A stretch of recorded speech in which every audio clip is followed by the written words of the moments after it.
ये है Donald Trump का स्टाइल, जहाँ पर वो सेकंड करते वक्त अपनी और दूसरे को काफी ज्यादा खींचते हैं। वो ऐसे करके ये प्रूव करते हैं कि सामने वाला हमारे कंट्रोल में है। अरे डोनाल्ड भाई साहब हमारे नरेंद्र मोदी को भी करने आए थे और उनका हालत, नरेंद्र मोदी ने कहा बेटे तुम मेरे कंट्रोल में है, ध्यान रखना।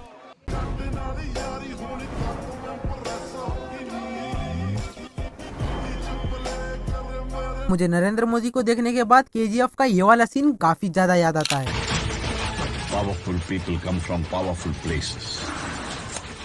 तो इनकी कहानी शुरू होती है गुजरात शहर के एक छोटे से जिला जिसका नाम मेहसाणा जिला। अरे इतिहास में हमेशा बदलते रहा है, जैसे कि मेरा साइन हमेशा बदलते रहता है। Well done. यहाँ पर एक छोटा सा चाय का दुकान था और उन चाय वाले अंकल का नाम था दामोदर काका। तो दामोदर काका के पूरे 6 बच्चे थे और 6 बच्चों में से जो तीसरा बच्चा था हमारे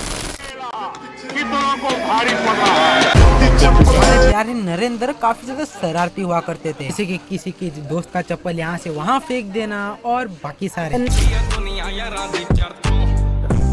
ना भाई तुम जैसा उसको शरारती सोच रहे हो वैसा नहीं था, वो हमारे जैसा नहीं था यार, समझो यार। लेकिन हाँ उनको बचपन से पॉलिटिक्स में काफी ज्यादा इंटरेस्ट। वो हमेशा स्कूल में इलेक्शन में फर्स्ट ही आते थे, हमेशा उनको नेता बनने का शौक तो चढ़ा हुआ था। और हाँ जैसे ही उनका स्कूल खत्म होता था वो अपने पापा के साथ मदद करने चाय बेचने भी आया करते थे। तो नरेंद्र मोदी जी का ये वाला क्लिप तो याद ही होगा। आप जानते हैं मैं रेलवे स्टेशन पे चाय बेचता था। अड़ोस पड़ोस के घरों में बर्तन साफ करना, पानी भरना, मजदूरी करना।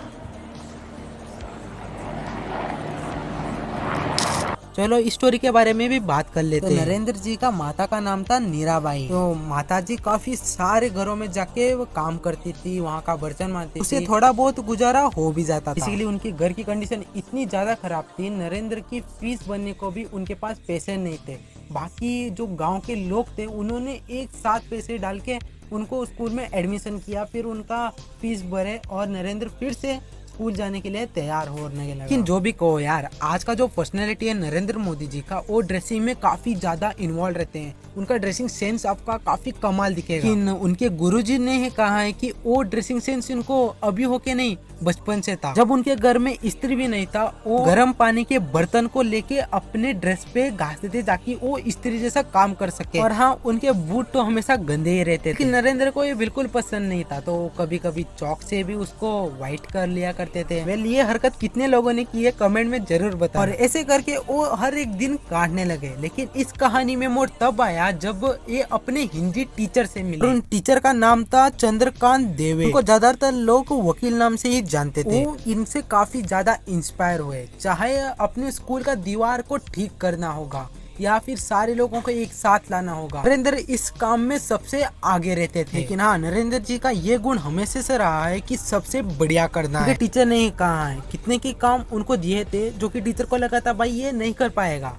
लेकिन उन्होंने सबसे बढ़िया करके दिखाया। तो हाँ ये एटीट्यूड आज भी जिंदा है। चाहे तुम किसी भी काम को देख लो, उनके वो हमेशा क्लीन एंड नीट लेते हैं और हाँ हमेशा वो डिसिप्लिन में तो रहते ही हैं। लेकिन हाँ यहाँ पर एक हार होती है, ना नरेंद्र की नहीं पूरी देश की। 1962 में चीना के साथ इंडिया वॉर में हार गया। ये खबर नरेंद्र को पता चली और उस दिन से उन्होंने ठान लिया कि मेरे को अपने इस देश के लिए कुछ तो कुछ करना ही है। उन्होंने ठान लिया कि मैं देश का रक्षक बन के रहूंगा, क्योंकि आज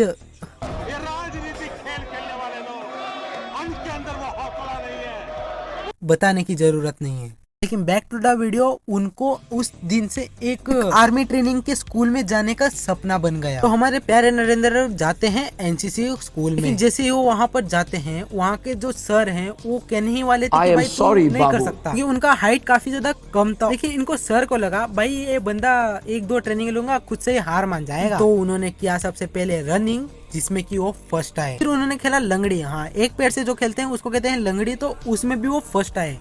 फिर फ्रॉग जंप किया, वहाँ पर भी वो 5th नंबर में आए। तो हमारे नरेंद्र ने उनके सर को गलत प्रूफ कर ही दिया। लेकिन एक दिन जब गुजरात में अटैक हुआ, दिन हमारा नरेंद्र चाय बेच रहा था और वहाँ पर काफी सारे सैनिक भी आ चुके क्योंकि इंडियन आर्मी थे और हमारा नरेंद्र चाय बेच रहा था। और उस दिन उनको मौका मिला एक आर्मी को नजदीकी से देखने का। सोच सकते हो एक बंदा इतना पावरफुल है और वो मोटिवेशन होने के बाद कितना ज्यादा पावरफुल हो सकता है। कुछ दिन के बाद वो अपने गोल में काफी ज्यादा सीरियसनेस लाने लग गए। किसी को बिना बताए काफी सारे रिसर्च किया करते थे। वो बेसिकली घूम रहे थे अपने गोल की तैयारी में और शायद यही वजह थी उन्होंने अपना नाम अनिकेत रखा। लेकिन नहीं यार, उनको वो वाला चीज नहीं मिल रही थी, वो वाली खुशी नहीं मिल रही थी। फिर उन्होंने डिसाइड किया कि वो घर छोड़ने वाले और घर छोड़ने के बाद वो चले गए सीधे ऋषि मुनियों के साथ कि जो उनका सवाल है उसका जवाब मिल सके। नरेंद्र जी स्वामी विवेकानंद को काफी ज्यादा फॉलो किया करते थे। विवेकानंद जी ने एक अमेरिका में जाके एक स्पीच दिया था जो कि आपको पता ही होगा। तो नरेंद्र जी को लगा मैं भी कुछ ऐसा ही करना चाहता हूँ। तो नरेंद्र जी काफी ज्यादा स्ट्रगल करके रामकृष्ण मिशन की ओर पहुंचे कि वो उनके ऋषि मुनि बन सके, लेकिन उनको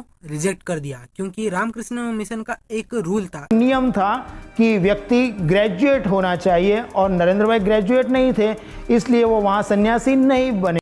उन्हें और ज्यादा पढ़ने को कहा और लोगों ने कहा कि तुम अभी जवान हो, तुम अभी भी अपने परिवार के साथ कुछ समय बिता सकते हो और फिर आ सकते हो, क्योंकि कम उम्र में इतना कठोर निर्णय लेना और फिर पछताना आपके लिए अच्छा। नरेंद्र ये सारी बातें सुनने के बाद अपने घर अपने माता के साथ फिर से वापस आ गया। लेकिन अपने नरेंद्र था डीट इंसान। वो जहाँ पहुंचा अहमदाबाद में, जहाँ पर हमारा नरेंद्र एक मामा जी के कैंटीन में रहा। लेकिन हमारा नरेंद्र एक काफी बड़ी प्रॉब्लम में फंस गया। जो प्रॉब्लम था वो था पूर्वी पाकिस्तान, इसको आज हम बांग्लादेश के नाम पे जानते हैं। तो यहाँ पर एक अटैक होता है। If you want to save that and give equal right as a Pakistani, then you have to give Bengal their right to live.